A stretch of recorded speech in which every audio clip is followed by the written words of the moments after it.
అందరికీ నమస్కారం. Welcome to Sahar recipes. ఈరోజు మన రెసిపీ క్యారమెల్ పూల్ మకాన్. చాలా క్రంచీగా ఉంటుంది. స్నాక్స్ లాగా కూడా ప్రిపేర్ చేసుకోవచ్చు. ఎలా చేయాలో ప్రాసెస్ చూద్దాం. స్టవ్ మీద ఒక కడాయి పెట్టుకుని 2 కప్స్ పూల్ మకానా వేసుకోండి.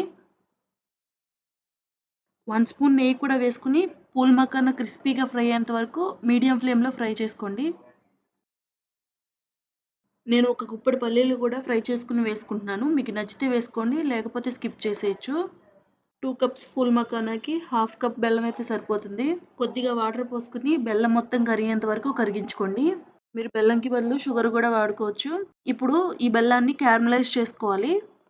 ఒక్కొక్కసారి క్యారమలైజ్ చేసేటప్పుడు సిరప్ మాడిపోతూ ఉంటుంది. అట్లా అవ్వకుండా ఉండాలంటే ఒక బౌల్ తీసుకుని దాంట్లో వాటర్ తీసుకుని సిరప్ని వేసుకుని చేత్తో విరిస్తే వీడియోలో చూపించినట్టు క్రంచీగా విరగాలి. పర్ఫెక్ట్గా క్యారమలైజ్ అయినట్టు పొడి చేసుకుని వేసుకోండి. అలాగే మనం ముందుగా ఫ్రై చేసి పెట్టుకున్న పల్లీని కోర్స్గా గ్రైండ్ చేసుకుని వేసుకోండి. మనం ముందుగా ఫ్రై చేసి పెట్టుకున్న పూల్ మకానా కూడా వేసుకుని మొత్తం బాగా కలిసేలాగా మిక్స్ చేసుకోవాలి. ఇప్పుడు స్టవ్ ఆఫ్ చేసేసి ఒక ప్లేట్ తీసుకుని దానికి నెయ్యి రాసుకోండి. ఈ పూల్ మకానా మొత్తం వేడిగా ఉండగానే ఆ ప్లేట్లోకి ట్రాన్స్ఫర్ చేసేసుకోవాలి. కంప్లీట్‌గా చల్లారిపోయిన తర్వాత పూల్ మకానా తీసుకుని చేత్తో విరుచుకుంటే చక్కగా ఈజీగా విరిగిపోతుంది. ఏదైనా ఒక ఎయిర్ టైట్ బాక్స్ తీసుకుని దాంట్లో పెట్టుకుంటే ఒక 10 డేస్ వరకు నిల్వ ఉంటాయి. తప్పకుండా ట్రై చేసి మీకెలా వచ్చిందో కామెంట్ చేయండి. అలాగే మా సహార్ రెసిపీస్ ఛానల్‌ని సబ్స్క్రైబ్ చేసుకోండి.